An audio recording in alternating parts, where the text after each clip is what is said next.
Hi, my name is Jill and I want to talk about animal welfare. When we moved down to the country back in '96, the obvious thing seemed to be to get ponies for the kids because that's the one thing you do.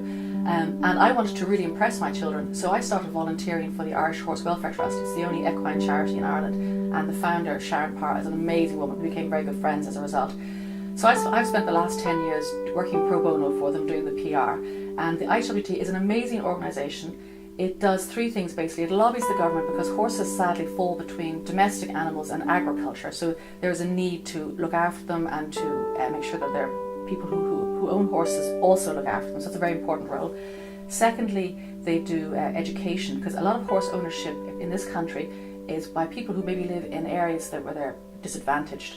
And the charities are doing huge work, especially with young people, on the care of their equines, and also making sure that they're castrated if they're stallions, making sure they're microchipped, and horses are quite difficult to look after. So like having a dog or a cat or anything, they need a lot of care. So that's very important, and it's a FETAC level course that they're doing, and it's very well subscribed to. It's great. And the last thing they do, of course, is rescue. And we know that in the boom time there was an overproduction of horses in Ireland. And as a result, now people can't afford them, and we hear stories daily about it. But I have to say the IWT do a great job. They rescue horses, they rehome them, they do a fantastic work across the country and on a shoestring, with a lot of volunteers. One other thing they do as well, they have a racehorse retraining program where racehorses who are suitable, when they finish their career, are actually then retrained and become show jumpers or whatever. And that's where it leads me to, because about 3 or 4 years ago my daughter's horse had to be put down. We were very sad. We were also very broke at that stage and I couldn't afford a horse. So the charity loaned me Jaguar Claw, who is a fantastic racehorse, and he'd won races with Ruby Walsh on his back, amazing horse. And we brought him, and he could be a bit of a bucking bronco, I have to say. He was thoroughbred, but he was fantastic. My daughter even brought him with her school to Hickstead and competed on him, and he was an amazing horse. And that was wonderful. And sadly, he died about 2 years ago now as well. But he'd reached the end of his life. And since then, again, being very broke, we actually ended up, we have 2 rescue horses. The first one is a Bavarian warm blood called Toby. And a friend had him, and they thought he had kissing spine, which is a disaster. And he literally was on the way to the factory, but my daughter rescued him, paid the factory money, brought him here, and got the vet out. And it turned out he didn't have kissing spine, but he's a Woody Allen of neuroses, and he has, oh my God, he's his box walk. He did everything you could possibly do. He was everything, crazy horse.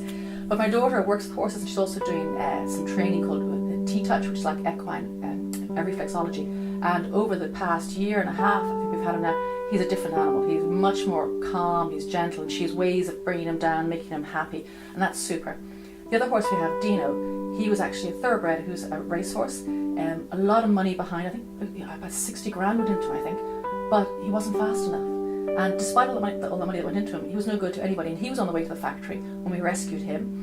And he's a lovely temperament, even though he's thoroughbred, he's a lovely temperament. And between Dino and Toby, there's a real bromance going on there. And my daughter gets up every morning, and she's a groom. Before she goes to work, she mucks out all the stables. That they work extremely hard at keeping them, and it's beautiful to see them. They're fantastic animals, and if we didn't have them, we'd be burgers, pretty awful lot.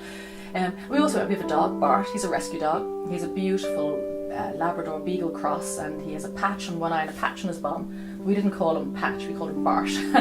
And then we have a rescue cat too as well. We found a kitten down by the fields, and so we have this mad Tigger who thinks she's a dog. I don't know, she's crazy. And so we kind of live in this household where we have lots of rescue animals. And I think it's wonderful because I think a child, my kids, they're big now, they're 20 and 17, but I think a child learns more from an animal that's not perfect perhaps than from, if we had push button ponies, for example. It'd be great for them. It's great for children to often have the responsibility, but to have the responsibility of rescue horses that, they have a lot of quirks. I think that is a bigger benefit at the end of the day to my children than having a perfect horse. And we are very happy, obviously, to have them. They're beautiful.